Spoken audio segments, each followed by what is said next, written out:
I'd like to get started. I would call the annual Board of Directors meeting for the Hawaii Housing Finance and Development Corporation to order. Today is July 10th, 2025, and it is 9:02 a.m. Essa, could you please take a roll call? Today in attendance, we have Chair Gary Mackler, Vice Chair Carol Ryman, and Directors Jason Bradshaw, Brad Chun, Louis Salavera, James Trekioka, and Scott Glenn. In our quorum, I need to ask Louis or Director Salavera, do you have anyone with you in attendance today? No, I am by myself in my office. Thank you, Chair. Okay, thank you. Before we get into the election of board officers, I'd like to ask Gordon Pang to come up, and as we will be taking testimony at both meetings today, I'd like to ask Gordon to give the ground rules for providing testimony. Thank you, Chair. Good morning, Vice Chair, Board. Aloha to you all. Here are the board's instructions for those in the public who would like to provide oral testimony and for meetings on board agenda item. Number one, each testifier will have 3 minutes to speak per agenda item. Number two, if testifying in person, when the chair asks for those providing testimony, please raise your hand. Number three, all remote attendees who wish to testify will need permission to speak or share screen by clicking on the raise hand icon on your screen. Number four, the chair will call upon each raised hand accordingly during the respective agenda item or items. If testifying in person or remotely, when called upon to testify, please state your first and last name and provide the name of any organization you are representing.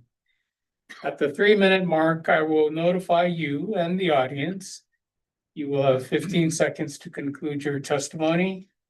Please keep in mind that this is an opportunity for you to share your testimony with the board on agenda items. Neither the board nor staff are required to answer questions you may ask during your testimony.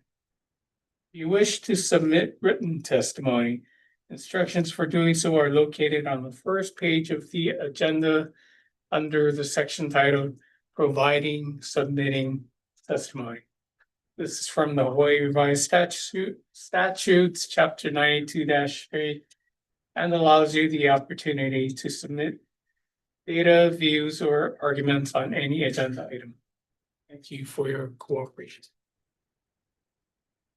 Before we start with the election of board officers, I'd like to introduce our newest board member, Grant Chun. Welcome aboard, Grant. And you have a moment to yourself or Good morning, everyone. Thanks for having me. Looking forward to working with all of you. My name is Grant Chun and I'm from Maui. Just by way of background, I'm a lawyer by profession. I was in private practice for a number of years before joining the County of Maui as managing director. And after that, I was with Alexander Baldwin at Maui for about 15 years. My most recent position was with Hale Mahaolu. It's a nonprofit affordable housing developer and provider on the islands of Maui, Molokai, and Lanai.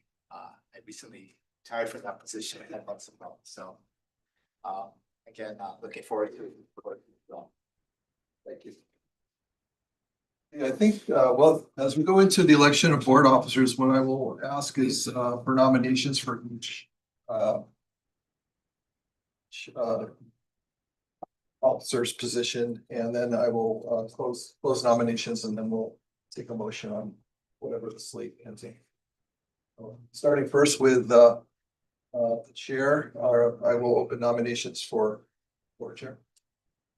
Nominate Gary Mackler. Second that. Oh, well, we don't, it's not a motion, it's a nomination. Are there any other nominations? For chair, if not, okay, I'll close that. Going next to vice chair.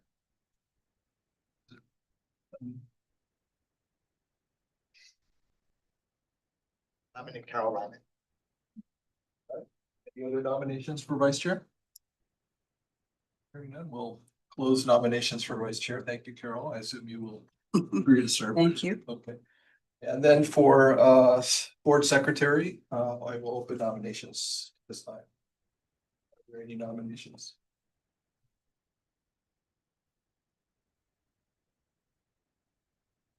Jason, sure. Jason Bradshaw. Okay, great, thank you. Thanks. Okay, with that, I will close nominations for chair. So, I will ask, at this time for a motion to approve the slate as nominated. So moved. Second. Have a second. All those in favor signify by saying aye. Aye. Aye. Opposed? Hearing none, the motion carries. With that, I will ask for a motion to adjourn the annual meeting. So. Second. Second. All in favor? Aye. Aye. Concludes the annual meeting. Moving next to the regular Board of Directors meeting for July 10th, 2025. Did we take a separate roll call?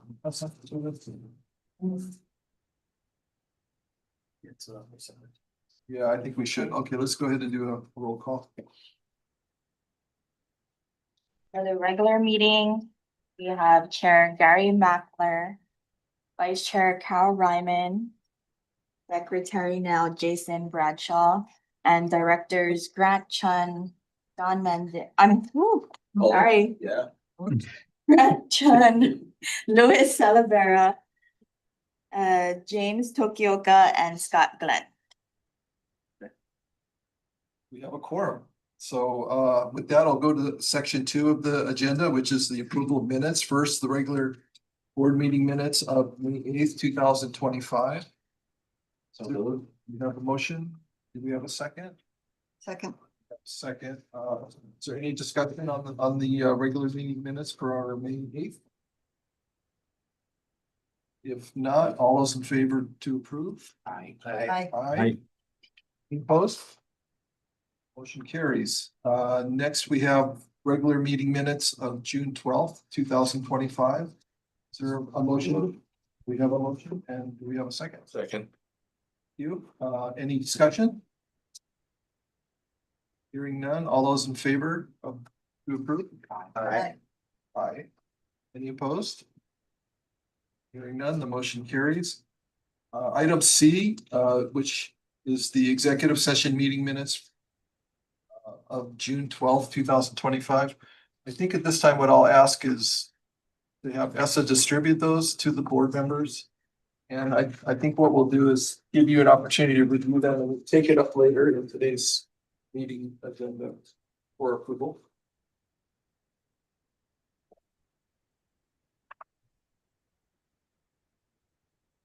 We'll circle back on that one. I'd like to go on to section 3 of the agenda, section 3A. Before I read the board action, I would like to turn the meeting over to our executive director.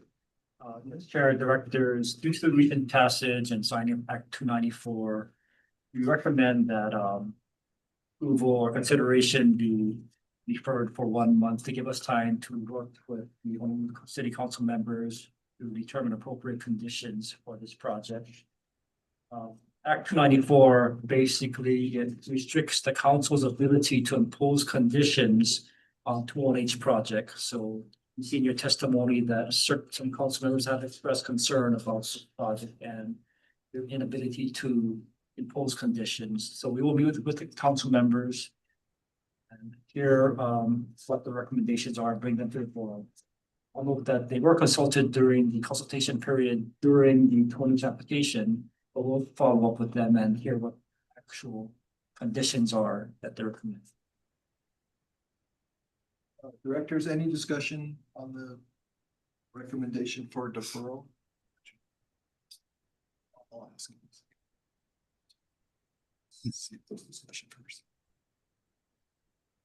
No discussion. Is there anyone in the public wishing to give testimony on this agenda item? Okay, if not, we'll defer item A and we'll agenda this item for next board meeting. Yes. Thank you. Okay, going on to item 3B of the agenda. This is to approve a dwelling unit revolving fund budget and purchase of residential condominium units and negotiation and execution of any required documents. Therefore, and 3, conveyance of purchased units by rental and or sale, implementation of a rent to own program, and negotiation and execution of any required documents therefore for the 803 Waimanu for sale condominium project located at Kaka'ako, Oahu, TMK number 12-1-049-084. Is there a motion? Is there a second? For the motion, okay. Good morning. Albert. Good morning. Thank you, Chair, members of the board. My name is Albert Palmer. I'm the Development Section Chief here at HHFDC. The block 803 Waimanu is an affordable and market rate for sale condominium project in Kaka'ako with 153 residential units. It received a dwelling unit revolving fund or DURF interim loan for construction from HHFDC in the principal amount of 9.83 million. Of the 153 units, 117 being 76% are affordable, 77 under HHFDC's program and 40 under HCDA's program. Construction was completed in December 2021 and the project is currently occupied.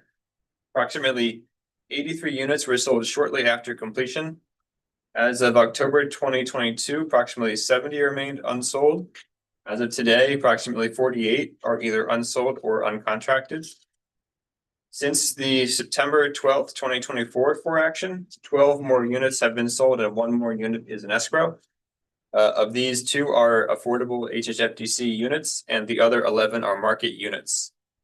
The breakdown of remaining units is shown in section 2M.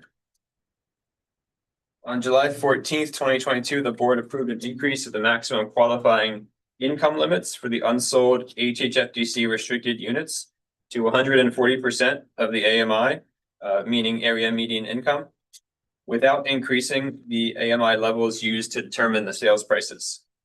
On September 12th, 2024, for action was brought to the board to request approval of a DURF budget of $500,000 for expenses that HHFDC may incur for the project and conversion of 25 units to market rate.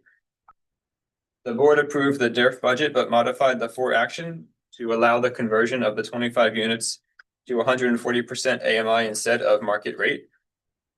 Since the units were already authorized to be sold to buyers up to 140% AMI, the effect of this approval would have been to allow higher sales prices. And since the units were already available at lower prices and were having trouble selling, the prices were not increased. On April 10th, 2025, the board deferred a for action which would have approved the conversion of up to 17 affordable units to market rate and asked staff to present additional options for the project. On May 8th, 2025, staff presented a for discussion outlining several options, which attempted to account for HHFDC's competing priorities of preserving the project's affordability and also recovering the DURF loan. The board discussion is attached as Exhibit B to this for action. The board's discussion favored options listed in items 3B5 and 6, which contemplated HHFDC purchasing a quantity of unsold units sufficient to pay off the senior lender. HHFDC could then either sell the purchased units or implement a rent to own program. The units to be purchased specifically would be determined as part of the negotiation of a purchase and sale agreement with the developer, but will be sufficient in value to repay the senior loan. One example of a potential purchase scenario is shown in section 3B. This is just one example and is not intended to be conclusive. The example figures presented in this for action are based on an estimated closing date of August 31st. However, there is no guarantee that that will be the closing date. The purchase price paid by HHFDC will be dispersed by escrow first to pay off the senior loan, and any excess amount following payoff of the senior loan would be repaid back to HHFDC as a next priority lien holder. Following payoff of the senior loan, HHFDC would be in the first lien position. After purchasing units, HHFDC plans to implement one or more of the options discussed during the May board meeting, such as continuing to market the units for sale, or also implementing a rent-to-own program for the purchased units. This would provide an alternative pathway to home ownership for first-time home buyers and qualified residents. Conceptually, it would entail renting the purchased units to affordable households subject to a rent-to-own agreement, which would establish a sales price at the beginning of the rental term. And at 5 years, the participants will have the opportunity to purchase the unit while receiving credit towards the purchase price for a portion of the rent paid. Under the administrative rules, the portion to be credited is to be determined on a project-by-project basis. As an estimate only, this could potentially reduce the purchase price at unit ownership conversion by 20 to 30%. This will depend on factors such as expenses which HHFDC incurs in running the program. If a rent-to-own program participant does not purchase their unit at the specified time, they will forfeit their participation in the program. HHFDC may also rent out the purchased units under standard rental terms, for example, during any interim period during which the rent-to-own program is being set up, or in the event that there is insufficient interest in the rent-to-own program at this particular property. As part of the process of purchasing the units, HHFDC will need to conduct due diligence and pay closing costs. Subsequent to the acquisition, HHFDC will need to pay carrying costs, such as condominium fees. HHFDC may also procure a property manager to manage the purchased units. In light of additional costs which will be incurred, staff is recommending a DERF budget of up to $6.5 million. The excess budget authorization, plus the $500,000 previously approved by the board on September 12th, 2024, can be used to cover these additional expenses. Staff's recommendation is that the board approve the following: HHFDC's purchase of residential condominium units at the project, conducting due diligence for the purchase and execution of any required documents relating thereto. A DERF budget of up to $6.5 million for the purchase of the residential condominium units at the project and payment of associated costs and fees, including but not limited to closing costs and carrying costs. Conveyance of purchased residential condominium units at the property by rental, sale, and or under rent-to-own program. And negotiation and execution of any required documents pertaining thereto, including but not limited to leases, contracts of sale, and or rent-to-own agreements. And authorize the executive director to take all actions necessary to effectuate the purposes of this for action. Subject to, as applicable, HHFDC shared appreciation equity program and 10-year buyback restrictions for sale units. Approval as to form of any applicable documents by the Department of the Attorney General and execution by the executive director. Availability of DERF funds, authorization and approval by the governor for the release of the funds, and compliance with all applicable laws, rules, regulations, and such other terms and conditions as may be required by the executive director. And we would now like to open it for questions. Thank you. Directors, do you have questions for staff?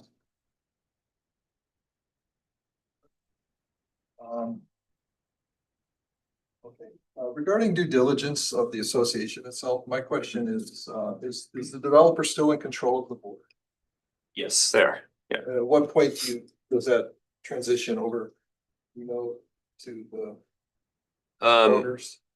I don't have an exact time. We would have to discuss that with them as part of the due diligence. Chair. Generally, I think when 75% of it's a common area, I think so. Roughly 75% of units.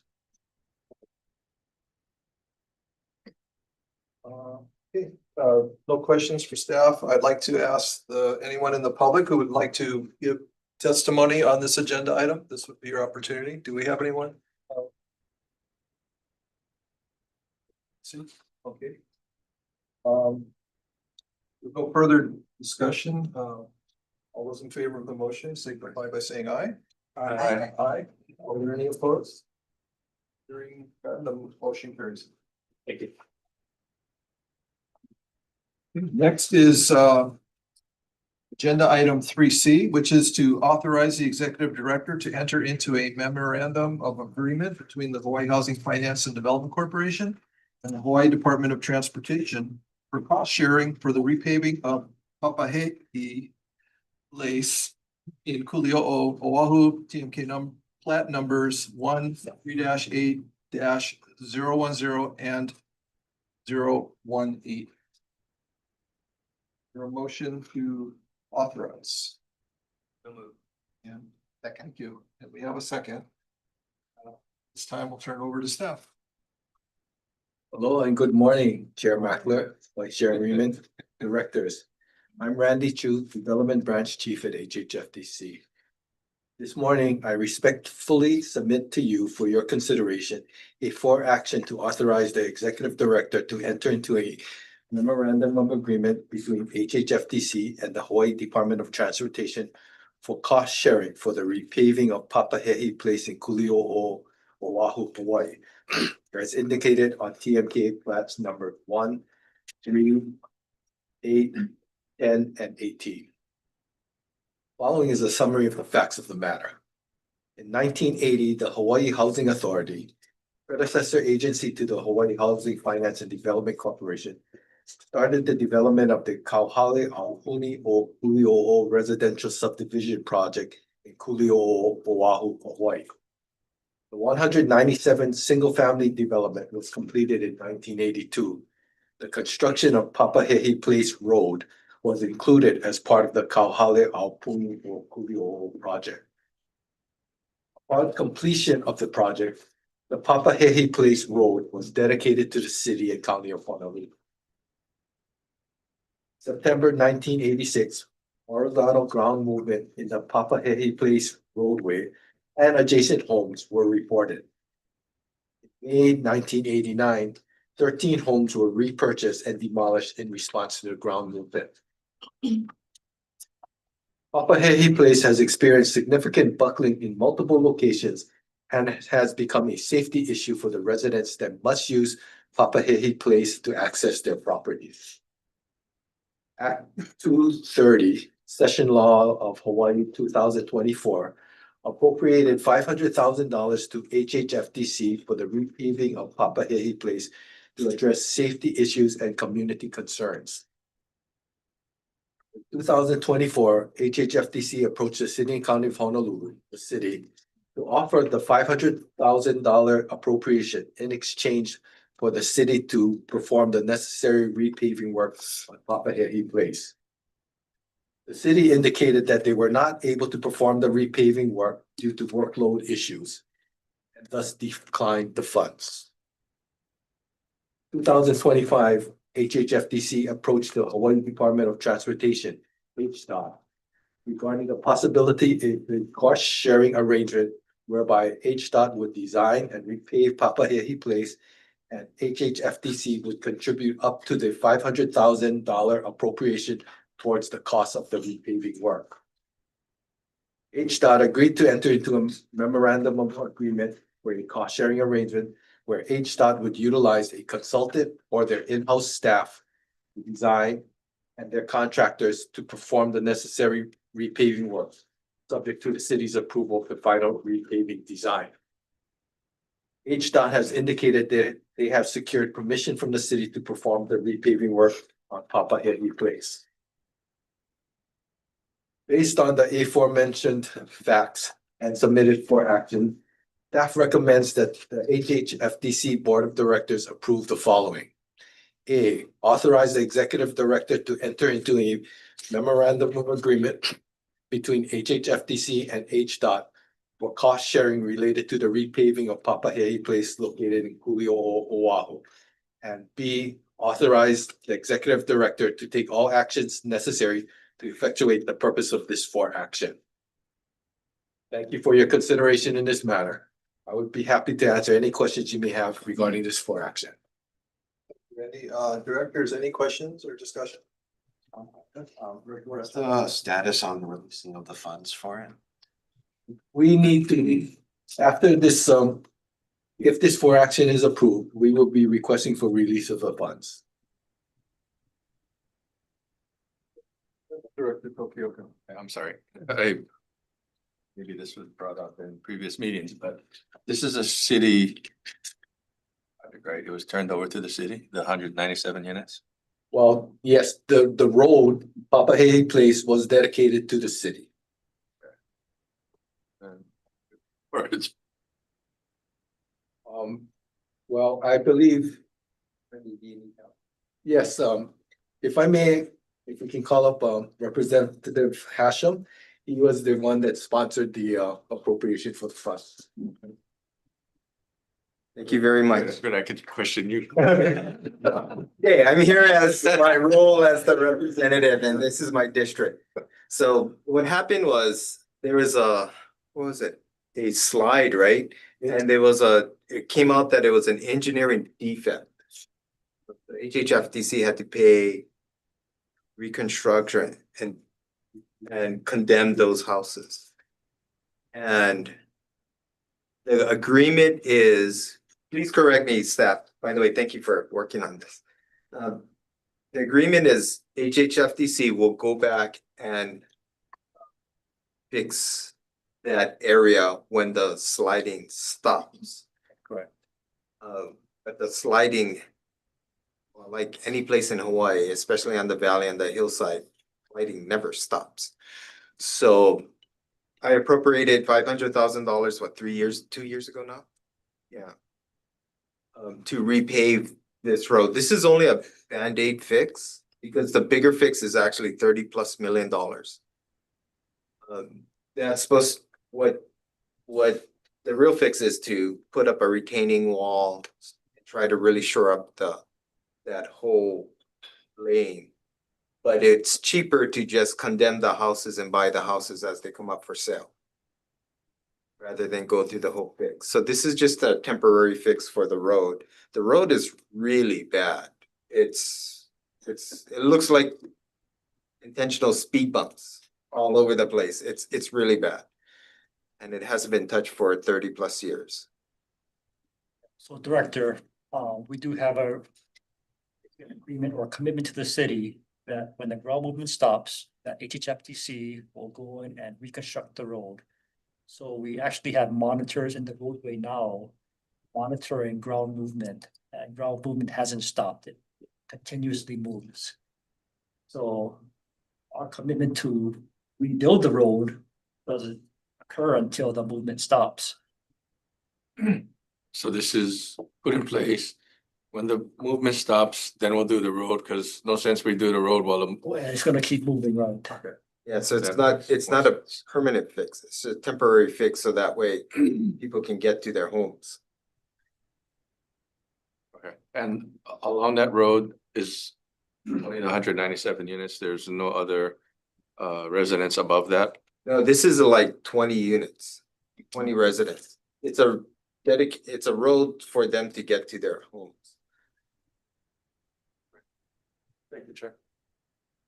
Any other questions, directors? Chair, this is Louis. Yes. Question. And I guess this question maybe for Dean. So the property itself in the road was dedicated over, and the city and county did accept it, right? Correct. And I mean, isn't my understanding that once the city and county does accept that it does become the responsibility of the city and county to take care of this? Normally, yes, but in the construction plans that were approved by the city, it was noted that HHFDC will pay to reconstruct the road if it is damaged by ground movement, when the ground movement ceases. So that's a commitment made by the agency when the road was reconstructed. Okay, okay. So So this, happened many years ago, so no one who has that background is really here now. yeah, I mean, I obviously the road needs to get fixed and I think Representative Hashem, with the appropriation, does have the money, set aside for it. I just, for the record, I mean, understanding whatever was agreed upon in the past, I just don't want us to set a precedent because we do have other properties within HHFDC's jurisdiction where, we have dedicated over to the city and apparently if the city just says, well, we don't want to do the work, then we'll take the work on ourselves. That's what I hear from this for action. I can address that. This is a little bit different. Because the HHFDC was supposed to fix the road. And actually there's, it's not just the road, there's a sewer issue there too, and there's pipes, but because of the situation of the soil movement, it's hard to put in hardened pipes because the pipes will crack. And the agreement also is with the Board of Water Supply for HHFDC to redo the underground infrastructure, which we have not done yet. And I don't know if we can. So it's not the same. I understand, Director, I understand what you're referring to, especially like Kapolei, but this is a little bit different situation. Yeah. Yeah. We're kind of responsible to fix it. We as in the state. Okay. I mean, that's a lot for the corporation to take on, especially if we're thinking of, road and potential sewer, upgrades. I guess just for the record, I mean, we need to document what our responsibility is on this thing so that we know what the full exposure of the corporation will be in the event that some of these things do end up coming to fruition, where obviously would be some very large expenses that the corporation would have to take on.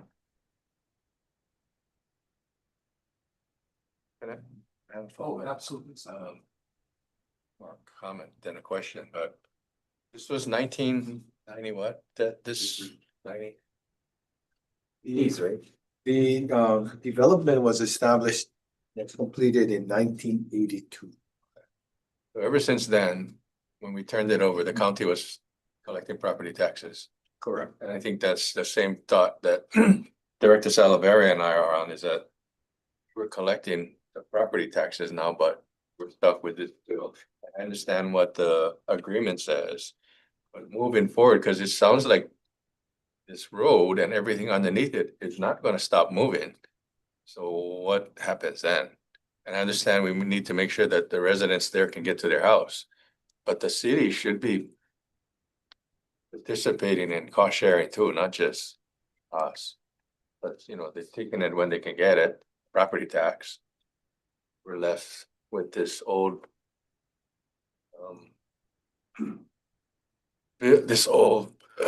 contract that we have to pay for the construction of the road. I don't know that that's fair. Yes, it's a very unique situation and the information is very dated back to 82 and we pieced together whatever we could. We definitely would want to live up to our obligations, but the city is taking a position such that even though it's their road right now, they don't want to fix it. And they don't expect you to defend the city. I think going forward, sometimes when there are conditions like that, we learn now that this is what could happen in the future when you guys are making these decisions. It's nobody's fault that's here, but hopefully we can learn from this and not put ourselves in a situation like that again. Director, definitely for our projects going forward, ensure that infrastructure will be dedicated to the city and once it's dedicated, HHFDC in the state is out. So that we don't have any long-term obligations. Awesome. Thank you. Thank you. Question, sorry. Well, I think at this time I'd like to ask if there's anyone in the public who would like to offer testimony on this agenda item. Anybody, any hands raised? Okay, there's no testimony, so it takes us back to the motion to authorize. All those in favor of the motion signify by saying aye. Aye. Are there any opposed? Hearing none, the motion carried. Thank you. Would you say that?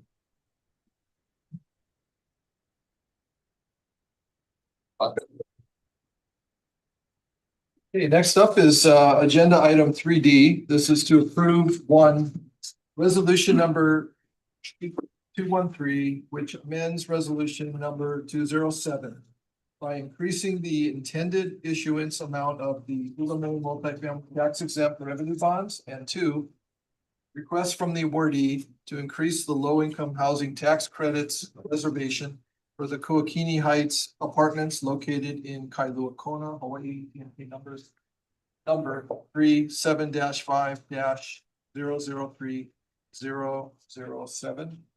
Is there a motion to approve? Do we have a second? We'll turn it over to staff. Good morning. Good morning, Chair, Vice Chair, members of the board. Lady Kenna Housing Specialist with the Finance Branch, reporting on the request to increase the HMMF bond issuance amount and low income housing tax credit for the Kuakini Heights Apartments project. Awardee is Kuakini Heights Housing Partners LP, and the developer is Ahe Equity Fund 1 LLC. Project is situated on 10.83 acres at Pupaka Drive in Kailua Kona, Hawaii. There are 98 LIHTC units and 2 manager units proposed in this development. Product types include 1, 2, and 3 bedroom units. The project includes approximately 108,000 square feet of buildable area consisting of 11 two-story residential buildings and 1 management office building. The project will target family households at 60% and below of the AMI and has an affordable component period of 66 years. The project will be securing the site via leasehold interest. The development costs updated for the project are 76.2 million. The project was originally awarded in the 2024 funding round, where it received 3.5 million in LIHTC from the non-volume pool, 34.5 million in tax exempt bonds from the Hulamin multifamily program, and $18.2 million loan from the rental housing revolving fund. Since the award, the project has experienced increased costs primarily attributed to escalations in construction, work scope, and financing. The project's building plans were modified to separate the original 12 buildings into 22. This resulted in additional perimeter walls, roofing, utility connections, stairs, and other components. Additionally, higher interest rates and erosion of LIHTC syndication rates have impacted feasibility. Consequently, on April 4th, 2025, the awardee submitted a request to increase the existing LIHTC and HMMF awards. Staff reviewed the updated project information and developed a mutually acceptable request with the awardee that is being presented today. The updated info was then reevaluated alongside the 2024 funding round applications to confirm funding program award letter, inclusive of the requested increases. Highlighted changes to the project sources and sources and uses include updated total development cost of 76.1 million, which is an increase of 6.5 million or 9%. Increase in permanent LIHTC equity of 1.8 million. Increase in interim tax exempt bonds of 5.4 million. County of Hawaii financing awards totaling 4.6 million from the Housing Trust Fund and Home American Rescue Plan. Increased permanent deferred developer fee of 1.8 million from 1.2 million. Seller contribution of 1.5 million towards offsite construction. With respect to project readiness, building permits are currently under process with the County of Hawaii, with approvals already received from 5 departments. Final permit issuance is anticipated this month. The project also has rebid the required work and is prepared to execute the construction contract in coordination with financial closing. With this, staff recommends the board approve the following. Resolution number 213, attached as Exhibit E, which amends resolution number 207 by increasing the intended tax exempt issuance of HMMF bonds for the Cooley Heights Apartments project from 39,900,000. Sorry, for up to 39,900,000 from 34,500,000. Subject to the provisions and conditions attached as exhibits F and H. Increase the award of annual federal LIHTC over the 10-year period from to 3,760,000 from 3,500,605. And the award of annual state LIHTC over the 5-year period to 3,760,000 from 500,605 from the non-volume pool 4% LIHTC. Subject to the LIHTC provisions and conditions exhibits G and H. And to authorize the executive director to undertake all tasks necessary to effectuate the principles of this core action. And then representatives from the development team are also here to answer questions. We have Joelle. Directors, questions for staff? Will you like to come up and say? Sure. Morning, Joel. Good morning. Sarah's actually also on the Zoom there. But thank you, Chair and Board. We've tried everything we can to solve these problems. We've got the County of Kauai is very committed to this. So they, after the initial award, have dedicated $4.6 million of their funds. We've got the seller, committed now to contributing a 1.5 million. So we don't come. I think in my years, all of my years of doing this with McConey, we've not come for an increase, and we're coming right now to ask companies for an increase of both the bond for LIHTC. So we're happy to answer any questions you may have. You have all of your construction costs locked in. We do. So as soon as we can get this approval, we're ready to go.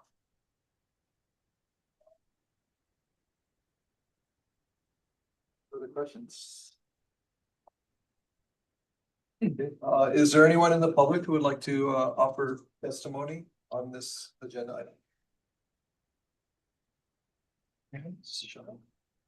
If there is no testimony to be taken, I will call for the question. All those in favor of the motion to approve? Say aye. Aye. Are there any opposed? Hearing none, the motion. Thank you.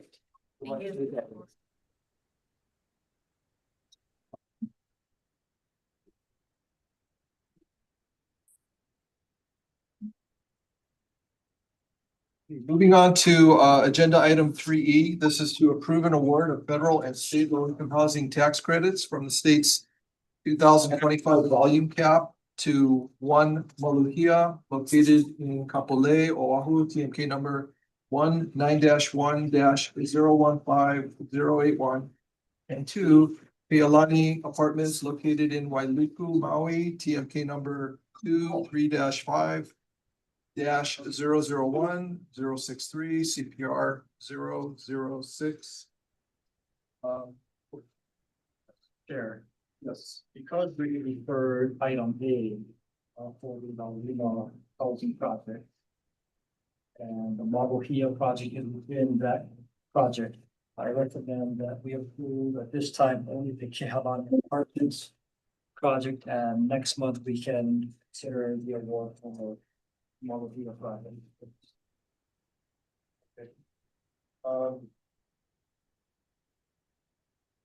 Yes, so I'd like based on the recommendation of our executive director, I'd like to ask for a motion to amend the for action to defer approval of Maluhia project located in Kapolei, to only approve today the Halani Apartments project in Wailuku. So is there a second? Second. And all those in favor of the amendment? Aye. Aye. Any opposed?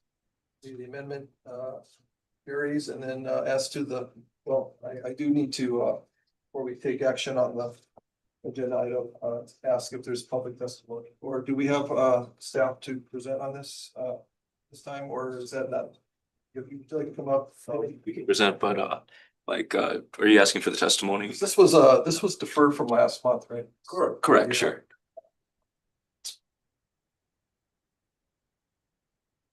What I could ask you to do today is just present on the Kehalani Apartments project. Yes, yes. So come back next month to present on the Malukia project. We'll do. So if you'd like to come up. Sure.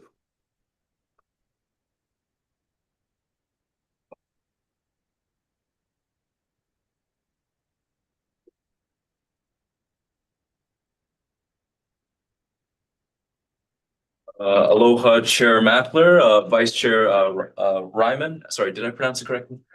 And other members of the board. My name is Jimmy Nguyen. I'm a housing finance specialist in the finance branch.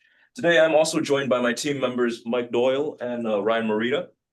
And in this for action, we will approve and we are requesting an approval of the award of federal and state low-income housing tax credits, LIHTC, from the state's 2025 volume cap to the Kehalani Apartments located in Wailuku, Maui. So the projects, just to clarify for the public, the projects and awards discussed today refer to the state's 2025 LIHTC volume cap, also known as the competitive 9% LIHTC awards. This year, the LIHTC program continues to play a crucial role in supporting the development of affordable housing in Hawaii. For the benefit of the public and prospective developers, we will begin with a quick introduction of the LIHTC program. The LIHTC program was established by the Tax Reform Act of 1986 and made permanent by the 1993 Budget Act. Its primary purpose is to provide eligible taxpayers with tax credits on their federal tax returns or expenses related to construction, acquisition, and rehabilitation of rental units intended for low-income renters.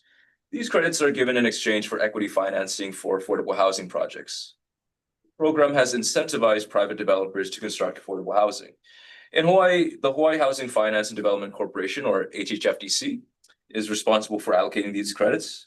LIHTC provides lower income residents a chance for affordable housing because of two powerful restrictions we place on LIHTC projects. Number one, income requirements, where LIHTC is only available for housing units for occupants making at or less than 60% of the area median gross household income, or AMGI, or where the average income from the project's households equals or is less than 60% of the AMGI. This is referring to the income averaging test that was newly approved by the IRS. And also by placing affordability periods, where a project must maintain rents and income restrictions for at least 30 years in affordability per IRS regulations. So the credits we are discussing today are the 9% LIHTC credits, which are regulated by the QAP, Qualified Allocation Plan. This plan includes a detailed scoring system, assessing projects on 23 different criteria with a total of 120 points. These criteria cover various aspects such as project readiness, development team experience, financial stability, tenant health and safety, development and operating costs, and market conditions and housing inventory.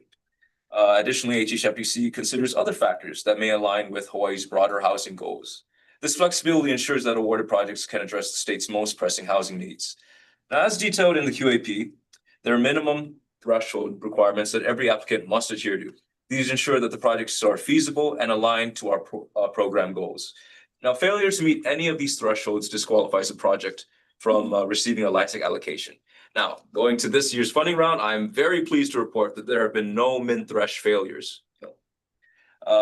So we had a good pool to select from to discuss and really dig into their deals. But given the annual limit of the volume cap 9% LIHTC, we were limited in selecting the projects to award out of the 6 available. I am pleased to announce that we had 2 in consideration, but only 1 is really being considered today. So it is the Kehalani Apartments project located in Wailuku, Maui. The federal LIHTC request is for $1.8 million in 9% LIHTC annually for 10 years. And per the HRS, there will be a state LIHTC request of $1.8 million matching annually for 5 years. The total development cost is approximately 25.66 million. And the key strength is Kehalani scored the second highest LIHTC aggregate score, with the highest score in readiness and state local government financing, and as well as second highest for resource leveraging. Kehalani aims to provide 35 units for families, with 3 of these units being set aside for survivors of domestic violence too. So that, goes towards the state's goal for providing housing for special needs populations as well. I just want to dive a little further into Kehalani. So again, it's located in Wailuku, Maui. It is a new construction project. It will be reserved for families at or below 60% AMGI. And of the 3 units being proposed for special needs housing for women displaced by domestic violence, services will be provided by the nonprofit Women Helping Women Transition Program. The project will be a mix of 1-bedroom and 2-bedroom units, and it will be expected to be completed by the 3rd quarter of 2027. This project overall earned very solid scores for leveraging resources and readiness, and it is being supported. I just want to highlight one of its financings. It is being supported by the Maui Affordable Housing Fund. So with that in mind, in conclusion, this is why staff recommends that the HHFDC Board of Directors approves the award of federal and state 9% LIHTC to the Kehalani Apartments project with the QAP and subject to the terms and conditions specified in this section, section 2, subsection E and exhibit F of this for action. We recommend to bring this award for Kehalani Apartments an allocation of up to 1.8 million in annual federal 9% LIHTC over a 10-year period, and 1.8 million in annual state 9% LIHTC over a 5-year period, with the following project-specific conditions. Total fees paid to the developer for the project, including but not limited to developer overhead, developer fees, consultant fees, project management fees, shall not exceed $1,900,870. And to furthermore authorize the executive director to undertake all tasks necessary to effectuate the purposes of this for action. If I ever need somebody to read testimony, I'm gonna call you. Oh, yeah. It's The broadcaster's voice. Thank you. It's the funnest thing to do. Here's questions for. I have a question about the 9% credits, specifically about the project. The unused credits after these 2 projects received their awards is close to $1 million, which is a large carryover. I've seen carryovers in prior years, but this is quite high. Is there any possibility of finding a 3rd project with the 9%er, going through the scoring order and seeing if those projects can modify their financing stack and some way to utilize those credits? In all honesty, Chair, there was a large gap in quality between the top 3 projects and the bottom 3. We don't feel that it would be helpful to consider the bottom 3 projects. As for the 3rd project that almost made the cut, it would necessitate a reallocation of awards from the top 2 projects, just to even out. And we had some concerns about the 3rd ranking project as well. It is partially in a flood zone, and there were other considerations. Yes. So the unused credits will be part of the 9% offering for the next cycle. Yes, those will carry forward, Chair. Yes. Thank you. Any other questions for staff? Is there anyone in the public who would like to give testimony for this agenda item? Okay, if not, we will call for the question. Those in favor of the motion as it's been amended, signify by saying aye. Aye. Aye. Aye. Are there any opposed? Hearing none, the motion carries. Thank you. And thank you for your time, board. We are also pleased to have the developer for the Kehalani Apartments team here to present on the project. Oh, okay. So just to give you guys like a Absolutely. nice overview. Have them come up and that presentation.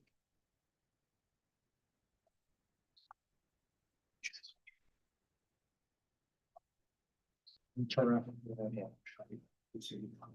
Sure. Further back to that, yeah.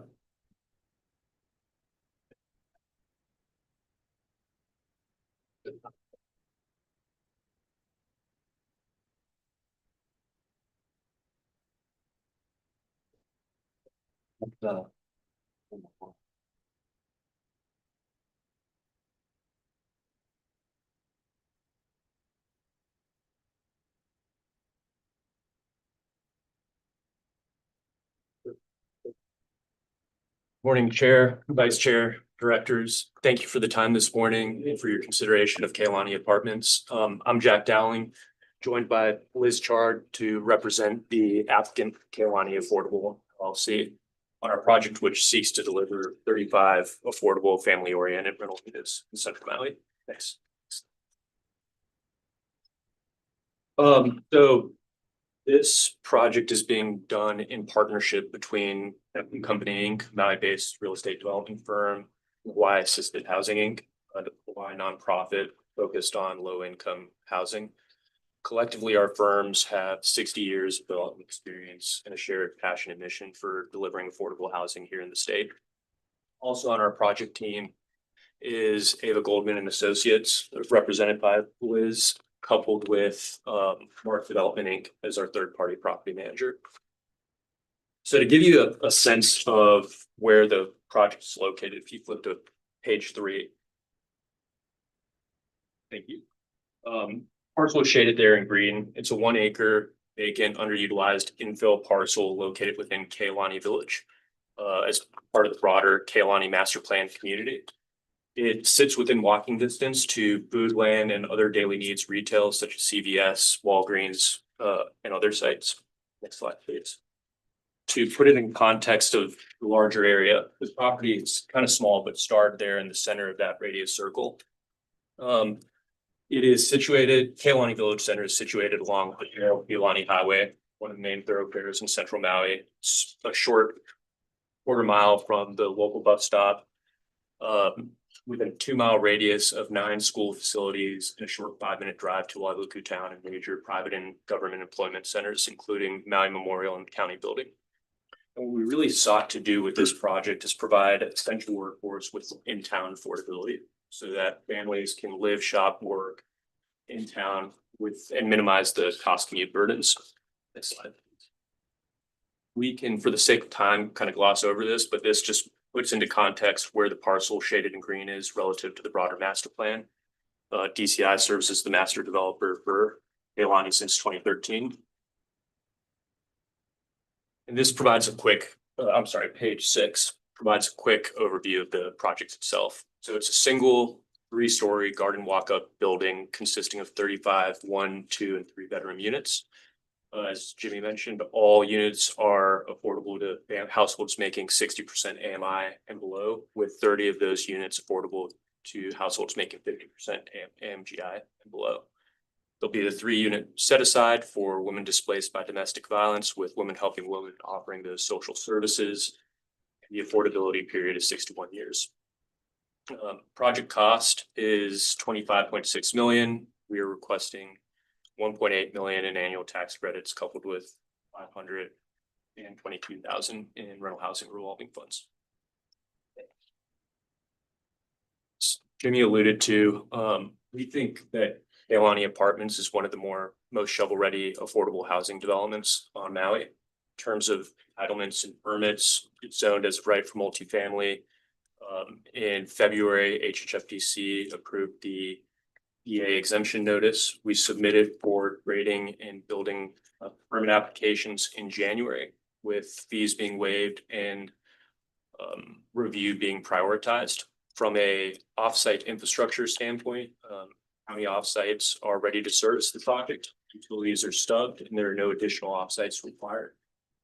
In terms of project timeline, we anticipate a second quarter of 26 financial closing and construction commencement and completion slated for the third quarter of 27. Finally, as Jimmy alluded to, Mayor Biss and his administration, the county council, are supportive of this project, and we received a $3.5 million county affordable housing fund allocation structured as a low interest rate subordinate loan to help leverage the tax credits and rental housing revolving fund. Next slide, please. This is just a quick site plan visual. Just below the site is Wailuku Federal Credit Union. Notably, nearly a third of the site is dedicated green space. And so there'll be a picnic area, a lawn, fenced landscape, and or landscaped perimeter and on-grade parking. Next slide, please. Thank you. And finally, these are some of our project renderings just to give you a sense of the kind of modern plantation style aesthetic.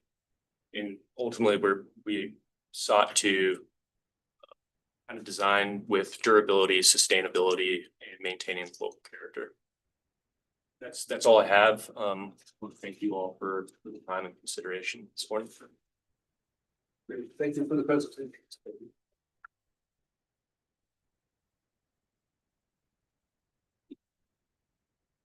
Okay, so given that we've deferred taking action on Mauna Kea for 9% August award, we're going to defer agenda item 3F, which is a approval of a rental housing revolving fund award for the project, and that will be placed on next month's meeting agenda. Okay, which takes us to item 3G, which is to approve a rental housing revolving fund project award for Kehalani Apartments located in Wailuku, Maui, TMK number 23-5-001-063 CPR 006. Is there a motion to approve? Hello, do we have a second? Second. Great, let's have staff present. Welcome. Morning, Chair, to the board. My name is Ryan Morita. I'm joined with my team members, Jimmy Nguyen and Mike Doyle, part of the underwriting team in the finance branch at HHFDC. This next floor action is associated with the previous presented LIHTC 9% award and is the corresponding RHRF award for the Kehalani Apartments project. As noted in section 3H of this floor action, we're reporting for your consideration of other terms for this project, the RHRF loan in amount of $521,750. And the interest rate of 0.25% after year 2, and a loan term of 42 years. With this, staff would like to make the following recommendation: that the HHFDC Board of Directors approve the following: RHRF project award loan of $521,750 to Kehalani Affordable LLC for the Kehalani Apartment project. The terms and conditions prescribed in section 3H of this for action from the draft RHRF preliminary commitment letter as Exhibit C, and subject to the following 6 items: authorization and approval by the governor for the proposed project and the release of RHRF program funds as mandated under Chapter 15.311 Hawaii Administrative Rules, execution of documentation satisfactory to the HHFDC outlining the terms and conditions of the project award.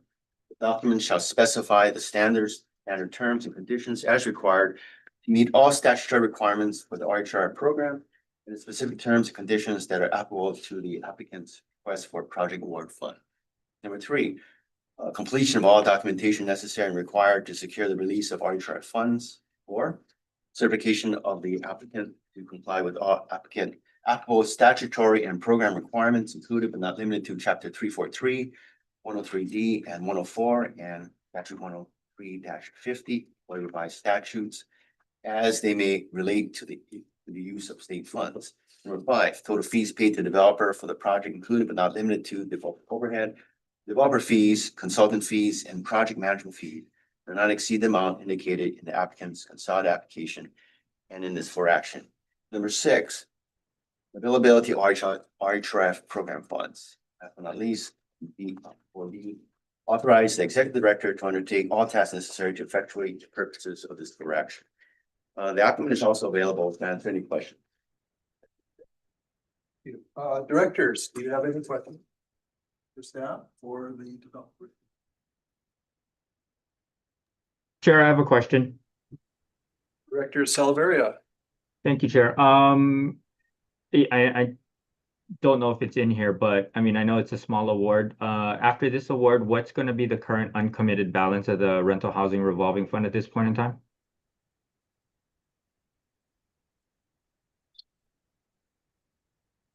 Actually, in our board package, but David can put it up.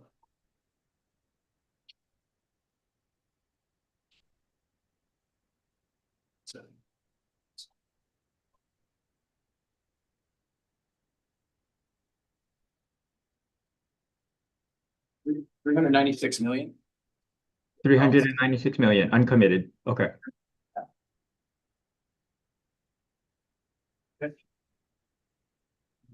Any further questions, directors? Is there anyone in the public who would like to provide testimony for this agenda item? If not, I'll put the pledge and all those in favor. Any opposed? Hearing none, motion carries. Thank you. Thank you. Next up is agenda item 3H, which is to approve one resolution 2,214 or 214, let's call it that, which provides for official intent with respect to the issuance of Hula May multifamily tax exempt revenue bonds. And two, reservation of low-income housing tax credits for the Aikanaha Residences project located in Wailuku, Maui. TMK number 3-6-002-003. Motion for approval. Second. Motion. Almost. Okay, we have staff, Mr. Doyle. Just present. Morning, Chair, Vice Chair, members of the board. My name is Mike Doyle, Housing Finance Specialist. I'm here to present the request to award the 4% low-income housing tax credit and Hula May multifamily bond issuance for the Aikanaha Residence Project. Before we begin, just like to note a correction for the record. In the for action on page 6, 5th paragraph, under section 4 recommendation, subsection A. Regarding the issuance of the revenue bonds, it mentions revenue bonds stated up to 34.5 million. That should actually be 66 million. So it's just a quick correction.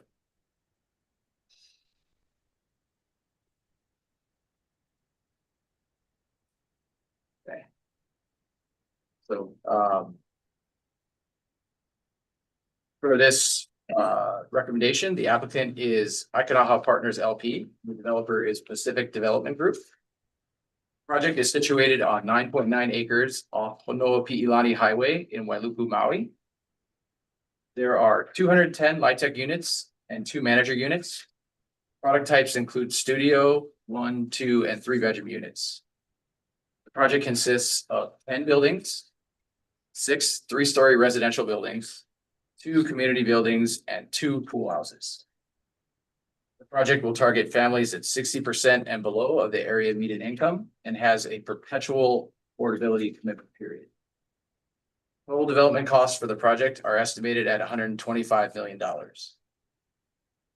project is part of the 2025 funding round applicant group, where it has requested the following: $4.5 million annual federal and state LIHTC from the non-volume pool, $66 million in tax exempt bonds from the Hula May multifamily program, and a $47 million loan from the rental housing revolving fund.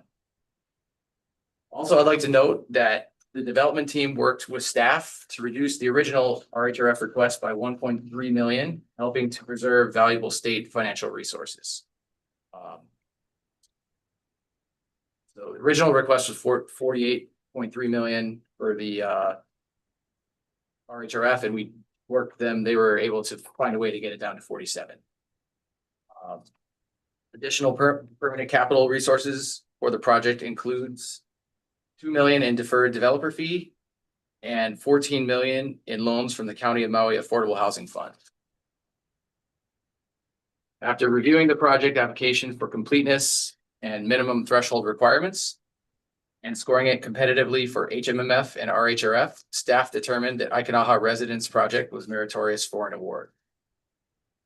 From a readiness perspective, the project has a Chapter 343 exemption determination from HHFDC, which was published in the environmental notice in August 2024. Construction drawings are complete and building plans have been submitted for review to Maui County with a commitment from the Department of Public Works for an expedited permit review. Financial closing is expected by Q4 2026. With this, staff recommends that the board approve the following. Point 1, resolution number 214, which provides for official intent with respect to the issuance of revenue bonds up to $66 million for the Aikanaha Residence Project. Point 2, reservation of up to $4,544,834 in annual federal LIHTC over 10 years, and the same amount in state LIHTC over 5 years from the non-volume pool. Point 3, the reservation be subject to the provisions and conditions recommended in exhibits C, D, E, and F of the foraction. And point 4, authorize the executive director to undertake all tasks necessary to effectuate the purposes of this foraction. And at this time, I'd like to call up Dave Michael from Pacific Development Group for a brief presentation from the board.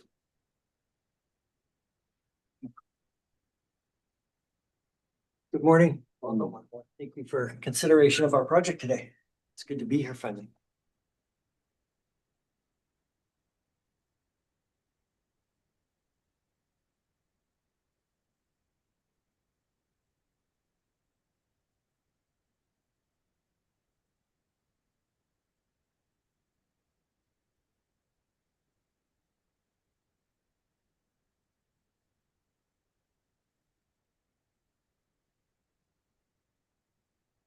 So this is a brief PowerPoint on Aikanaha and what our plans are. Here with me today is our partners, Mark Hosham and Kevin Unamori, and our architect, Grant Chang from Lowney Architecture. Go to the next. So Pacific Development Group has completed several projects over the last 15 years here in Hawaii, all affordable, utilizing LIHTC and rental housing construction funds, etc. We work a lot on the mainland. We've been in business since 1969, and we're on the 3rd generation company now. So we appreciate working in Hawaii and love what we're doing. This is our newly completed Naulu project. 300 units in Aiea that we just completed maybe 2 to 3 weeks ago. We're in run-up stages now, and we're real proud of that project and appreciate the award from HHFDC to make that a possibility. This is our Kiwalo project located in the Kiwalo district. It's 36 units that was completed in about 2015. It's fully rented, mostly elderly, great little project. And our Maili project in the Nanakuli area, of course, that was completed about 4 years ago. Stays pretty full. It's been a great project there. And Halawa View, right next to the Naulu project. This was a 2015 or 2014 completion. It was a acquisition and rehab. Been a great project. It stays full. It's next door to Naulu. This is a general location map. Of course, Maui, we're at Waialupu area, right in the middle of the map. And our project location is right below the Maui Tropical Plantation and part of a larger master subdivision that will be carried out there. A rendering of the buildings, 6 buildings, the 2 pool houses with central landscaping areas and a bit of a green buffer zone around the exterior of the project. To the right-hand side of the project will be a park area, and also adjacent to the project is a super school that will be going in. So it's a great location for that property. Another shot of the site layout. That it? I think that's That's it. it. It's a brief on the 212 units, 2 manager units, 210 residency units, and 3-story walk-up buildings.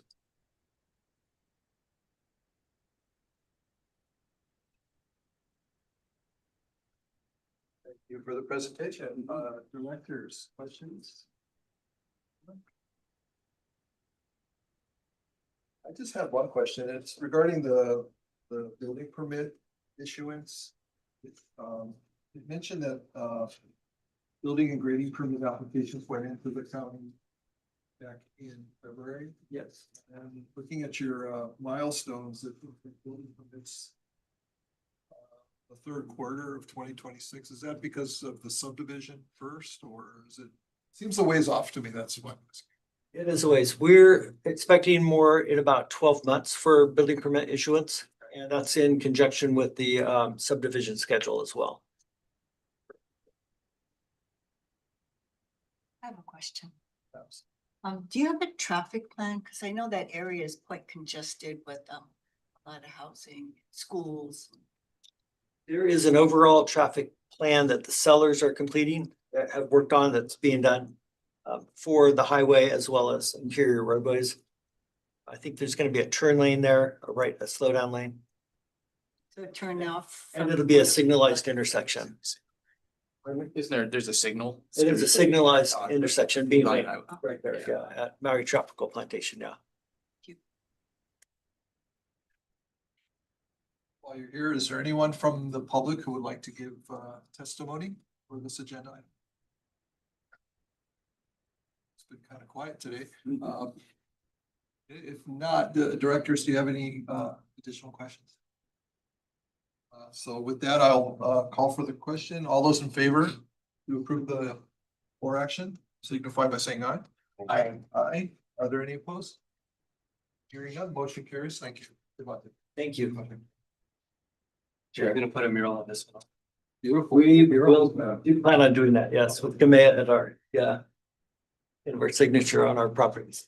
And yeah, they're really beautiful, by the way, those murals. I saw the feature on one of the shows. Showed the people that are involved, the artists that are doing those murals. Yes, Kamea solicited those artists for us. We have murals throughout the project. We're really, I like those, yeah. It's done a great job with them. Chair. Yes. Director Tokyo. Sorry about that. I need to leave and I'm Oh, really, really sorry for that, but I just wanted to make sure that I thanked you and executive director's team. I know I can't be here as much as I want to. But the work that you folks are doing is so good for the community, and thank you for all your hard work. So just wanted to thank you all because I know it takes a lot of time. Thank you. The whole team. Those guys along the walls over there. We're fortunate to have. Very much. Thank you.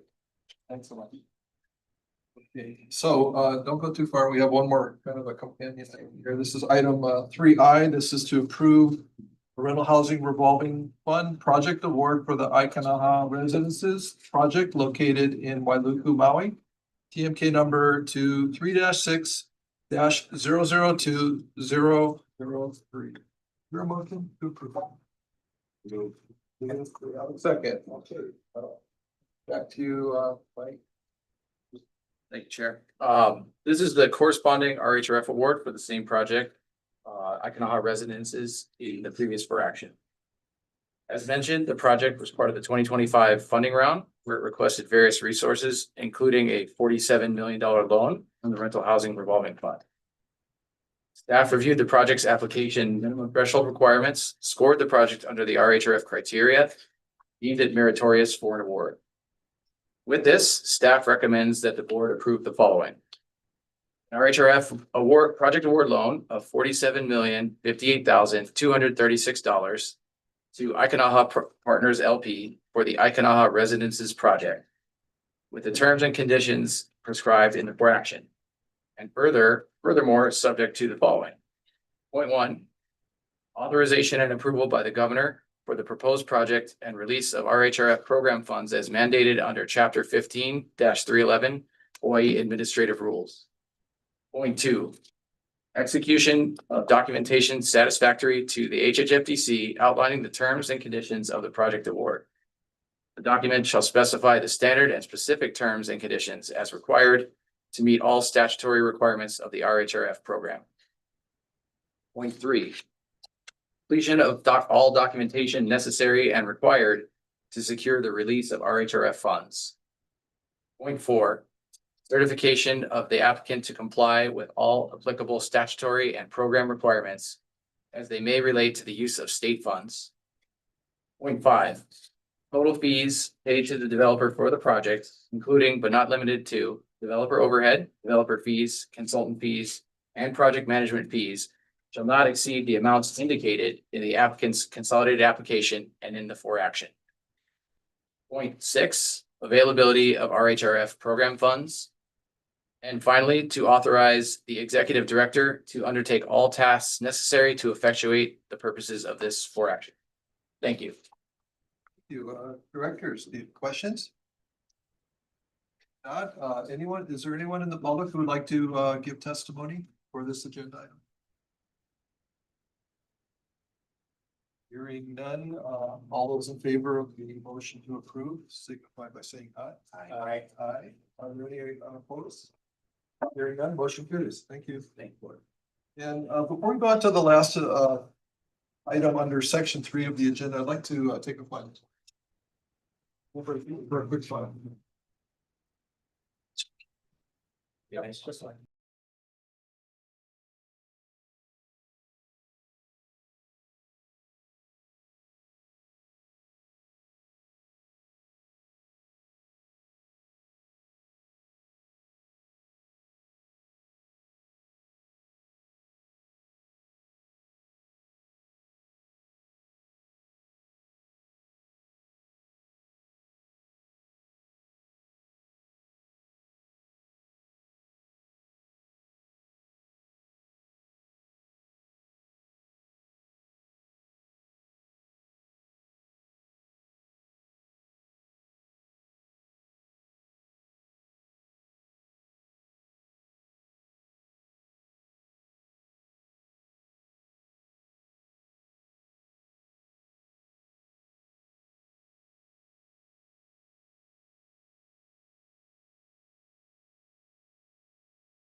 Now we are. We sent those to.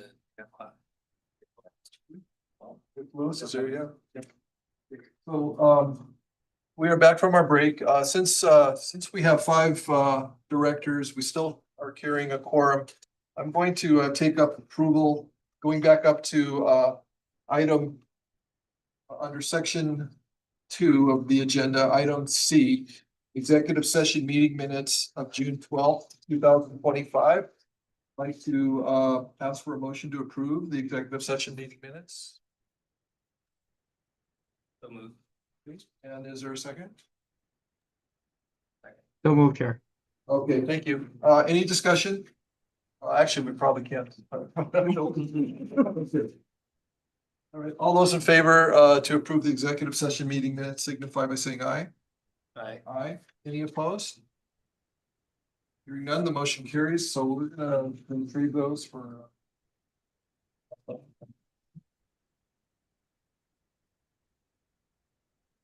Going on next under section 3 of the agenda to item J, this is information on the Hawaii Housing Finance and Development Corporation initiatives for fiscal year 2026. Turn this over to our executive director. Yes, thank you, Chair, Directors. I'll be presenting some initiatives that staff is working on for this upcoming fiscal year. Just want to note that we do have a number of programs that are effective in producing affordable housing. We have to remain agile also and adjust our operations to respond to new challenges that affect housing development. And we'd like to give credit for staff for working with me on these initiatives because they're taking on these initiatives on top of their regular duties and we already are implementing new initiatives. For example, we have the mortgage and down payment programs, which will be rolling out later this year. We have bond recycling, which is also in the work. So we're already working on initiatives from last year that we said we would undertake, and now we're looking at taking on even more. So credit to the staff for working on these. So the first is long-term financing for state-sponsored LIHTC projects. As you have seen over the years, we have seen tremendous interest in the LIHTC program. And what we're seeing in the coming years is that there is going to be a tremendous number of state-sponsored projects that will be seeking financing. We estimate that as of right now, 26 projects will be seeking financing, and they'll be seeking, if you use the current metrics, $1.7 billion of bonds and $2 billion of rental house revolving funds. And of course, this would be very little funding available for non-state sponsored projects. We've been looking at methods that could be used to provide financing for the state-sponsored project, while also providing some guarantees to the non-state projects that they will have funding available also. This first strategy that we're considering is setting aside a portion of bonds and rentals involving funds for state-sponsored projects. And this would be a pool of funds that state projects would compete within that pool. And when I say state-sponsored projects, those are projects by HHFDC and HPHA primarily, although there could be other agencies such as DHHL that are also proposing projects. We would want to set aside, have a separate pool for state and private projects because we know we have to fund the state projects. But on the other hand, for private projects, many times they can proceed more quickly and they are more cost efficient than the state projects. We have to support, those developers also. Another approach that we will be looking at is seeking direct appropriations for the state-sponsored projects. And this is nothing new. We're seeing it this year with Mayor Right Homes receiving appropriation. A couple of years ago, the School Street Phase 1 project also received an appropriation. So this would just be going to the legislature and asking for direct appropriations for state projects so that they're not competing with the general appropriation that are available to the financing round. So any question on this one?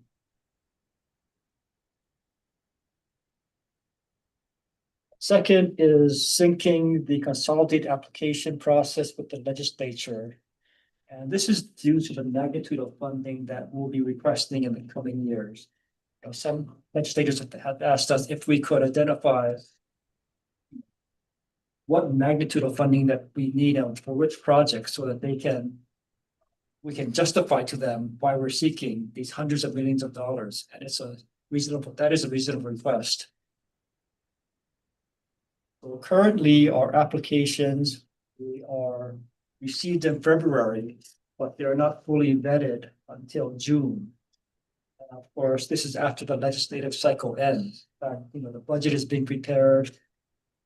The House side at least in January, February, process over, and then it's not finalized until May. So ideally, we would want to have an idea of the magnitude of funding we would like to receive in January, so we can inform the legislature that X many number of projects are worthy of funding and they will need X millions of dollars. But adjusting our funding cycle or our application cycle is not something that we can do. We can't just flip it by 6 months. There are many considerations, including the tax exempt bond schedules or LIHTC reporting schedules and the timing of funds to be appropriated and allotted.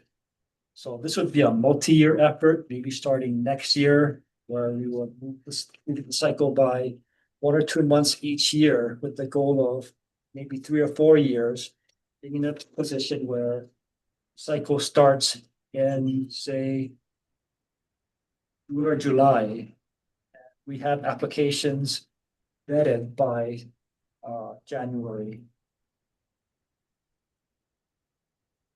So any questions on this?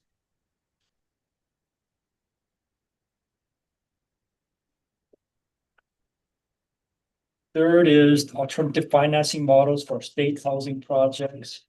And we're looking at this because most of the state projects have been structured either as LIHTC projects or rental housing revolving fund tier 2 mixed income projects. And given the scarcity of financing for both LIHTC and RHRF tier 2, we know that if we want to develop housing at scale, we have to look at different models. One model that we think has promise in this current high interest rate environment is a rent-to-own model. Under this model, the state would finance the development of a project and tenants would sign agreements to rent the unit and with the option to purchase the unit at a specified time. And the reason why we think this could work as a state program is that the reason why the private developers would have a difficult time doing this is because high interest rates and return on equity that they must pay. If the state were to fund this upfront, well, we wouldn't have to pay interest rates. On the one hand, we may not receive a return on the state's investment, but the return would be providing affordable homes for local households. And the benefit of this also that this could serve households 80% AMI and below. And so this will really fill the gap between LIHTC and market housing and even RHRF tier 2 housing, which many times starts at 100% AMI. And the funds would revolve. When the units are sold to the tenants, funds would come back and they could be used for future projects. We're also looking at leasehold condominium projects, and this is similar to the rent-to-own model, except that instead of there being a tenancy period where household is renting the unit, they just are buying it up front.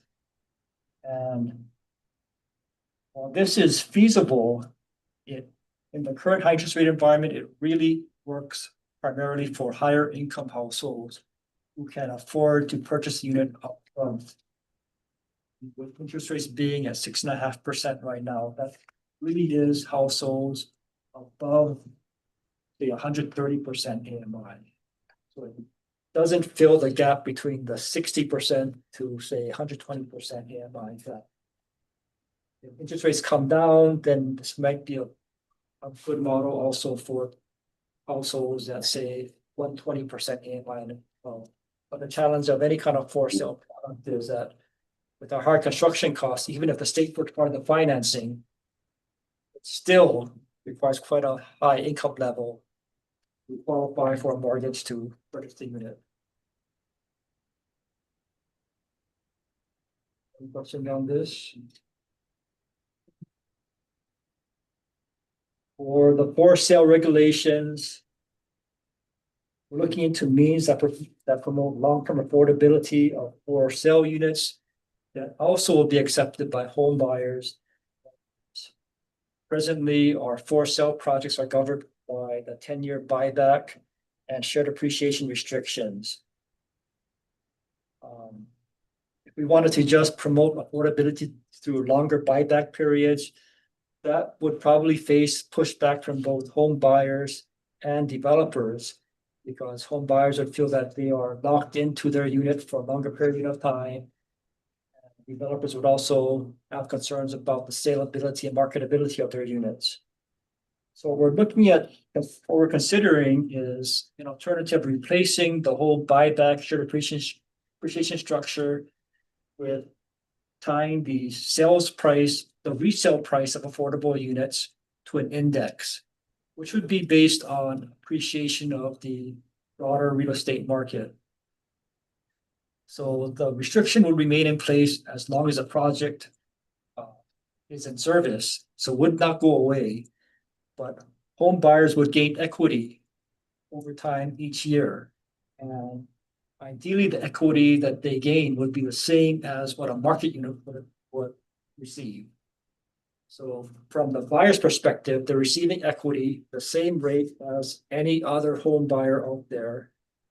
But the unit still stays relatively affordable because the base price is set as an affordable level. So this would ensure long-term affordability of units while also allowing residents, homeowners to gain equity in those units. We have reached out to a handful of stakeholders and they have been receptive to this. The details still need to be worked out, such as what index would be used to adjust annual increases, and what restriction would need to be in place for resale of units. For example, one that off the bat, one is that you have to be an owner occupant. Well, should there be other restrictions like would you have to be a first-time home buyer? And AMI restrictions also. So this is something that we would like to work on in the next few months and introduce a bill to amend the affordability restrictions for this upcoming legislative session. Comments on this? Could you also consider how this might work with a deed restriction program that others have been circulating? Yes, we have been in talks with who sponsored that restriction, and yes, we have the more.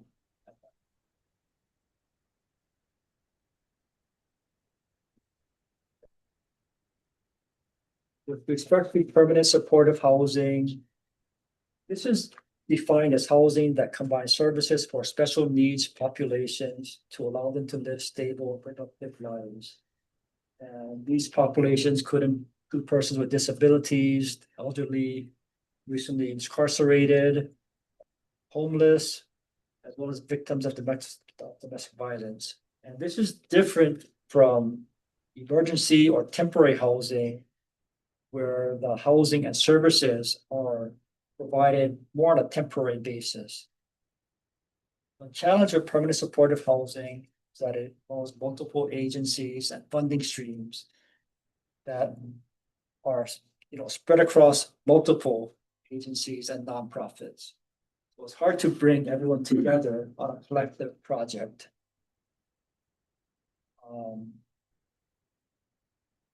Funding wise for permanent supportive housing, we looked at it as a three-legged stool where there's a need for funding for construction of the units, for rental subsidies for tenants, and then funding for supportive services. And supportive housing is something that we've been trying to promote as an agency. There was an earlier project which has a handful of units for supportive housing for victims of domestic violence, so that's good. But we'd like to see more projects built at scale for supportive housing. So staff here is looking at convening other agencies and nonprofits to see how we can further the goal of promoting supportive housing, either through focus groups or workshops. This is something that is an ongoing effort that we are working on. Dean, when you talk about supportive housing, are you referring to housing where all occupants are in need of some sort of social service? Not necessarily, because it could be that supportive housing units are integrated into larger housing units, or there's different models such as Hale Mahaolu, for example, I know, where you provide services to residents, but as they become necessary right over time, right? Yeah. So, but that was my thinking. I know, I mean, the idea of permanent supportive housing is that nobody has issues with that, but I think in reality, the need for support occurs at different points in people's lifetimes. And frequently the situation is folks come into affordable housing without the need for support. And things change, life evolves, and so I feel like a model that we utilized on Maui, it's something that should be considered in terms of integrating support in such a way that it's there when people need it, but not necessarily a prerequisite for them to even be there in the first place. Okay. Yeah. Thank you.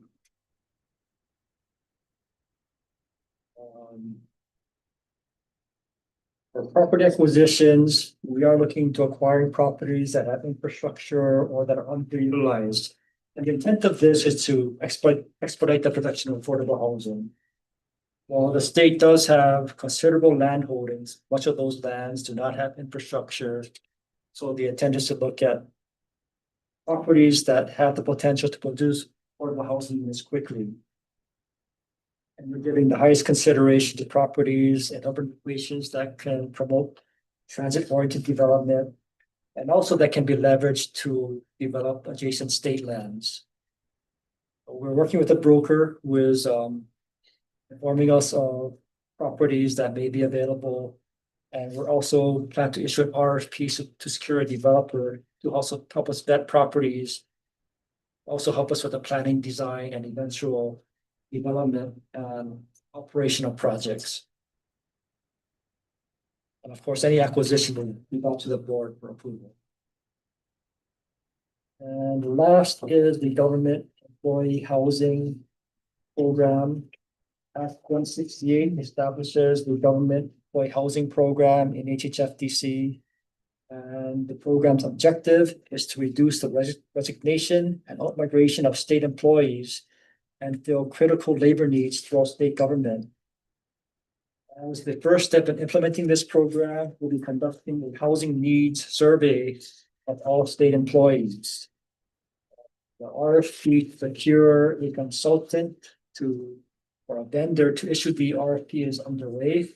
If you have a vendor on board the next few weeks, and the survey instrument to go out within a couple of months, with results due by end of the year. And the results will provide us with information such as AMI target groups, sites, and units that we consider when planning and designing projects. And then we'll present the survey to the board, hopefully by end of the year. That is all I have for this. Thank you.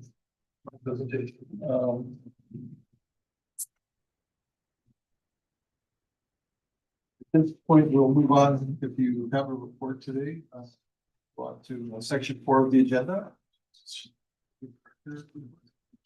I just want to make the board aware that we are working towards rolling up the new mortgage and down payment programs. That will be, hopefully, it should be rolled out by November or so this year. So that will be a great program for home buyers, this $93 million to help them qualify for those higher mortgages to afford homes, and the down payment assistance is also very helpful to home buyers, since that's the barrier for many home buyers. Also, Dave and his group is working on the bond recycling program. So a lot of work going on in the finance branch. For Oakville, just want to bring the board up to speed there also, which is needed for HHFDC's Kamakana Villages project. As you might recall, CRM deferred action on Oakville earlier this year. And CRM is working on an adaptive management plan for the Kale Hole Aquifer System area. And they have requested that we hold off on an application until they complete their adaptive management plan, as that will set forth conditions for road construction in the Kale Hole Aquifer System. So CWRM has indicated that they can complete adaptive management plan by end of the year, so we anticipate applying for our permit and hopefully receiving approval later this year. Hopefully. And for Lahaina, I want to note that for Front Street Apartments, design is ongoing. We have heard from the county that perhaps CDBG-DR funding might be available for the project, so we are exploring that avenue. We're also working with Office of Resilience and Recovery on a potential workforce housing site at the Kilohana site.